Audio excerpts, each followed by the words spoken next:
आइए Israel Gaza ताज़ा तरीन न्यूज़ ब्रीफिंग पर नज़र डालते हैं।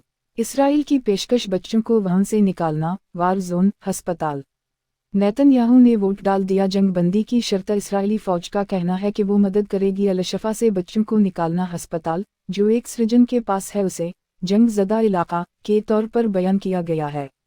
इस दौरान में इसराइल के वज़ीर आज़म मंजर आम पर आ गए। जंगबंदी के लिए एक शर्त मुकर्रर करना, हमास को तमाम अफराद को रहा करना चाहिए। यरगमाली इसराइल ग़ज़ा ताज़ा तरीन। इसराइल की पेशकश बच्चों को वहां से निकालना, वार जोन, अस्पताल।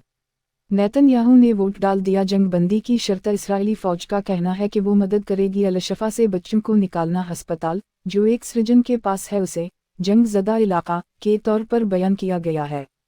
इस दौरान में इसराइल के वज़ीर आज़म मंजर आम पर आ गए। जंगबंदी के लिए एक शर्त मुकर्रर करना, गौर किया, हमास को तमाम अफराद को रहा करना चाहिए। यरगमाली टैंक शिकन हमले में शहरी ज़ख्मी। लिबनानी सरहद के करीब मीज़ाइल। इसराइली फ़ौज का कहना है कि एक एंटी टैंक के हमले में आम शहरी ज़ख्मी हो गए हैं। लिबनानी सरहद के करीब मीज़ाइल के मुताबिक इसराइल की दिफाई अफवाज DF बयान में कहा गया है कि फ़ौजी तोपखाने से जवाबी कार्रवाई कर रहे हैं। दहशतगर्दों ने टैंक शिकन मीज़ाइल दागे कुछ अरसा पहले दोबूफ का इलाका। कई शहरी फायरिंग के नतीजे में ज़ख्मी हुए। IDF का कहना है कि वो इनखला को मुमकिन बना रहा है। 3 अस्पतालों से आने वाले रास्ते ग़ज़ा। इसराइल की दिफाई अफवाज IDF ने कहा है कि 3 अस्पतालों से इनखला के रास्तों को मुमकिन बनाना शुमाली ग़ज़ा में शहरियों को नकल मकानी की इजाज़त देने के लिए ख़ित्ते के जुनूब में। एक बयान में फ़ौज ने कहा कि रास्ते अल-शफ़ा, रांतीसी और नासिर से कायम किया जाएगा। IDF की जानिब से बार बार की जाने वाली कॉल के बाद अस्पताल ग़ज़ा के रहायशीन को खाली करने के लिए IDF शिफा से गुजरने के काबिल बना रहा है। शुमाली इलाके में रांतीसी और नासिर अस्पताल ग़ज़ा की पिटी और एक इजाफी रास्ता खोल दिया गया। शहरी आबादी को नकल मकानी करने के काबिल बनाए, उनकी हिफाजत के लिए जुनूब की तरफ, उसने कहा। IDF ने रास्ता दिखाते हुए ये तस्वीर शेयर की। ग़ज़ा के सबसे बड़े अस्पताल से अलोहदा स्ट्रेट फ़ौजियों ने रास्ते को महफूज बनाया, जिसकी इजाज़त है लोगों को पैदल और एम्बुलेंसों के ज़रिए रवाना होना होगा। इजाफा स्काई न्यूज़ ने इसका कोई सबूत नहीं देखा अभी तक कार्रवाई। IDF ने भी अपने इस दावे को दोहराया कि हमास है अस्पतालों समेत शहरी ढांचे का इस्तेमाल इसकी दहशतगर्दाना सरगर्मी।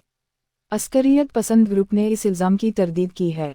कई मौक़े पर इसराइल ने शुमाली इलाकों के लोगों पर बार बार जोर दिया है ग़ज़ा को इसकी ज़मीन के तौर पर जुनूब की तरफ मुंतकिल करने का फ़ैसला। कार्रवाइयाँ जारी हैं, ताहम जुनूब के इलाकों में जारी है। बहुत से हमलों की ज़द में आते हैं जिन पर हमास का दावा है इसराइल की तरफ से किया गया है। इसराइल ने कहा है कि वो अस्करियत पसंदों के ठिकानों को निशाना बना रहा है। वस्ती और जुनूबी ग़ज़ा में भी अक्सर इस अमल में आम शहरियों को हलाक करना। अल-क़दस अस्पताल अब बंद हो चुका है। अल-क़दस अस्पताल अब बंद हो चुका है। ईंधन ख़त्म होने के बाद सर्विस और ताकत। ग़ज़ा में अल-क़दस अस्पताल अब सर्विस से बाहर है। ईंधन और बिजली ख़त्म होने के बाद फ़लस्तीनी हलाल Ahmar society PR council of status का कहना है। ये इस सहूलत के बाद आता है जो तलल में वाक़ है। PR काउंसिल ऑफ स्टेटस के ज़ेर इंतज़ाम हुआ मोहल्ला, कहा उसे राशन की ज़्यादातर खदमात बंद करने पर मजबूर होना पड़ा।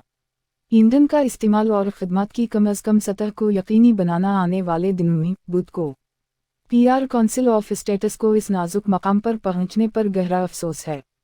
इसकी रोकथाम की कोशिशों के बावजूद, उसने एक बयान में कहा। बयान फौरी बैन अल-अक़वामी के लिए बार बार अपीलें। 1 हफ्ते के मुहासरे और 5 साल के मुहासरे को देखते हुए इमदाद दिन भर मुवासलात और इंटरनेट की बंदिश नाकाम रहा। अस्पताल को अपने हाल पर छोड़ दिया गया है। जारी इसराइली बमबारी के तहत तिब्बी अमले, मरीजों और मरीजों के लिए संगीन खतरात, बेघर होने वाले शहरी। इसने खित्ते में इंसानी बुहरान के बारे में खबरदार किया। ड्रामाई तौर पर बदतर हवा है और इसराइली अफवाज इन्होंने अपनी मौजूदगी को तेज कर दिया है। इसके नतीजे में शुमाल और जुनूबी हो गए हैं। अलग थलग एम्बुलेंसों को रोकना। बराह मेहरबानी दुनिया भर में आने वाली खबरों की ताज़ा कारियों के लिए सब्सक्राइब करना पसंद करें।